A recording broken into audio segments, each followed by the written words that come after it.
This is Talk Business and Politics with Roby Brock. Welcome to the program. Joining me now, John Brummett, columnist with the Arkansas Democrat-Gazette. He joins us every week for his take on Arkansas politics. Good to have you with us, John. Good to join you every week and this week. All right. Let's begin with the Capes crew, this group that was looking to repeal the LEARNS Act. They fell a little under 1,000 signatures short of their goal of what they needed to qualify for a ballot initiative. What do you think it says about the strength of a pretty big grassroots effort that had a short period of time to get something accomplished? And then let's talk about the flip side of that. Well, you can spin it a couple of ways, but I think the better spin, the more accurate spin, is that a grassroots effort, not engaging professional signature gatherers, rising up from defenders of public education, teachers, but also others, getting out into the heat and collecting within a few dozen the number of signatures that they needed, indicates impressiveness and indicates some grassroots opposition to this LEARNS law, but more than that, some energy and dedication, some emotion and passion behind that. I can't help but mention the other spin, which is that if you'd had the fervor that I saw in the last few days for a longer period of time, even in the time they were permitted, you know, that kind of fervor at the front end would have been nice. But I think human nature is meet your deadline and gear up as you get close to the deadline. And I'm obviously hesitant to criticize those folks out in the heat fighting for education when I'm driving past them in my air conditioning. So there's that. Now they say, and you may be wanting to turn your attention there, that they may come back with a proposed constitutional amendment. Let me back up just to say, in reference to something you said, yes, Attorney General Tim Griffin and his finicky editors held them up longer than I think was necessary. I don't mind making it better and telling them this is not clear and you ought to do this, something like this. I don't mind that, but it didn't have to be quite as ponderous a process, so they could have gotten started earlier. So, and that is all part of this Republican legislative effort to make it harder for people to make their own laws, because these Republican legislators got tired of marijuana and casinos and raised minimum wages, and they're just going to make it harder to get that done. And that's where we are. But the prevailing spin, the most important point is grassroots, from the ground level, which is where grass comes from the ground level. Good effort. Good try, but a good try is not quite enough. If you're Governor Sarah Sanders and you're the supporters of her education reform proposal, you maybe you're wiping your brow a little bit that it was as close as it was, but at the same time, you now have everything, the wind at your back now. The law's in effect, and you get to push forward with the reforms that you push for. There is a Supreme Court matter, but it deals more with the technicality of emergency clauses. That's not going to stop the LEARNS Act from becoming the law of the land. Politicos and lawyers telling me it's much easier to get a law repealed if it hasn't been in effect for a year. It was a big deal to get this thing going. A holdup would have been a severe setback for the momentum. But I keep wanting to add on to the second thing, but you said you had another question about where we go from here or something like that. Is that right? Well, I wanted to talk about the prevailing side in this, the Okay. LEARNS supporters. I mean, they got their way at the end of the day. It just might have been a little too close for comfort for them. A little too close for comfort. Yeah.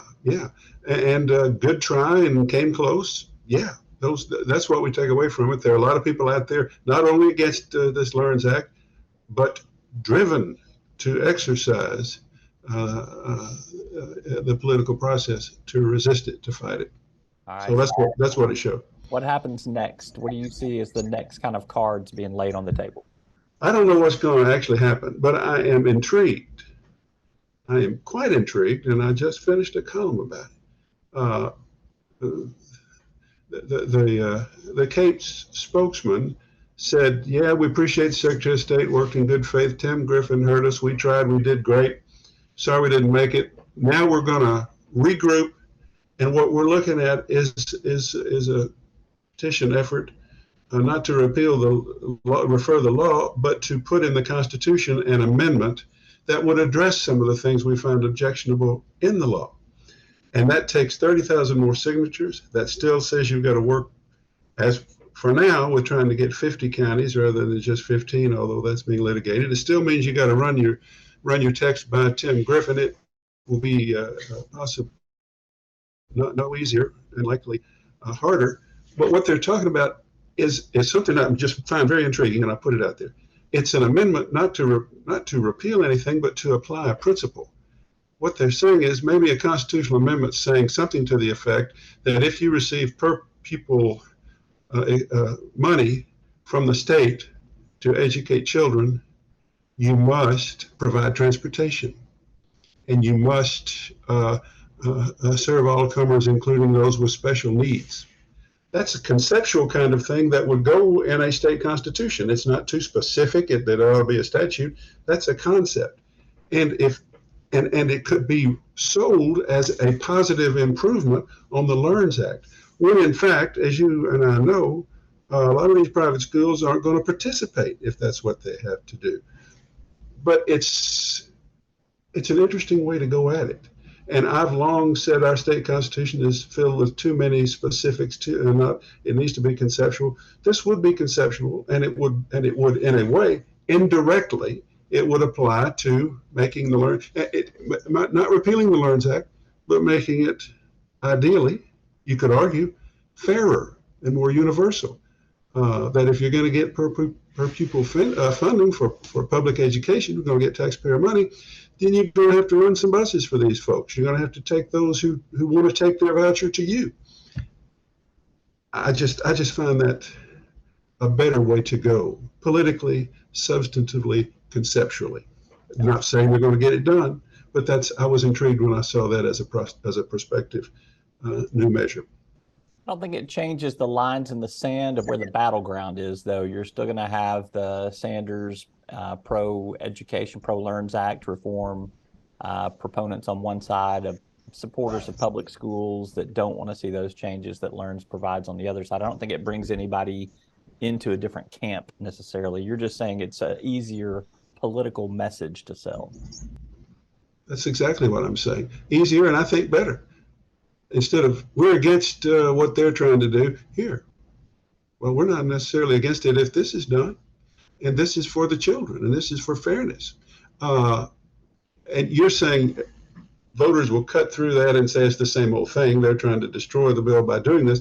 But what they're doing, if they could properly frame that message, is we're trying to be fair, meaning they're unfair in this, which I believe that they are, and put them a little on the defensive.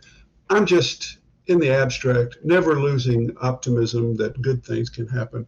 I find that something to ponder and to write about next week.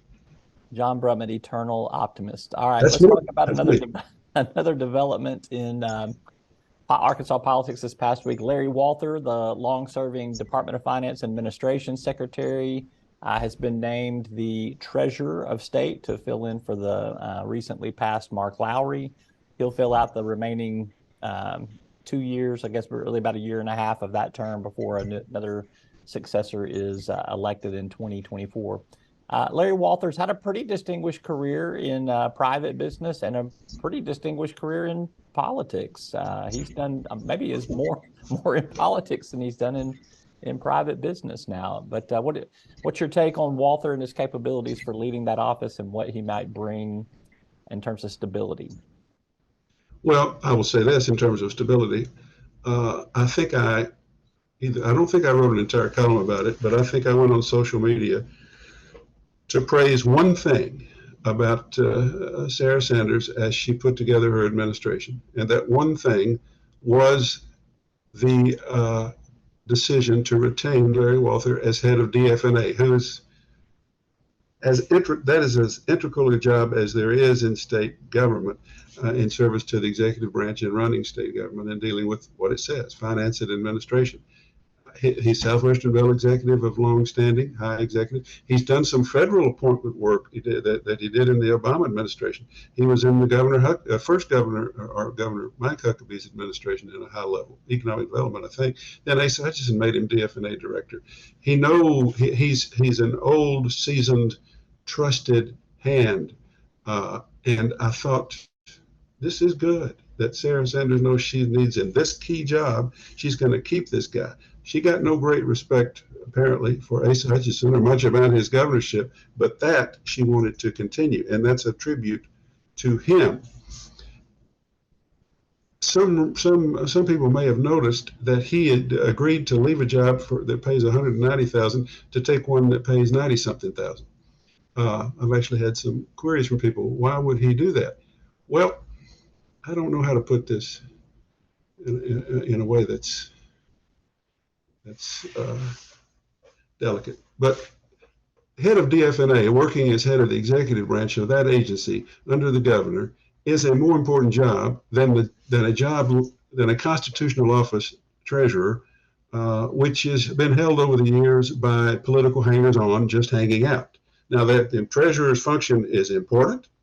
They take in the money and they invest the money. They do so at the direction of a state board of finance, and they're simultaneously being backed up by DFNA, which keeps up with all the money. They're important. There's important work being done there. They're fine employees in there doing that work, but this is not an equal job to DFNA director. In fact, we need to I would have us abolish treasurer and auditor and put them in as divisions of DFNA and consolidate that as in service to a single executive branch, even this executive, Sarah Sanders. So it's a lesser job, but it's important. And he can, this is probably unfair, but he can, well, I'm not going to say it.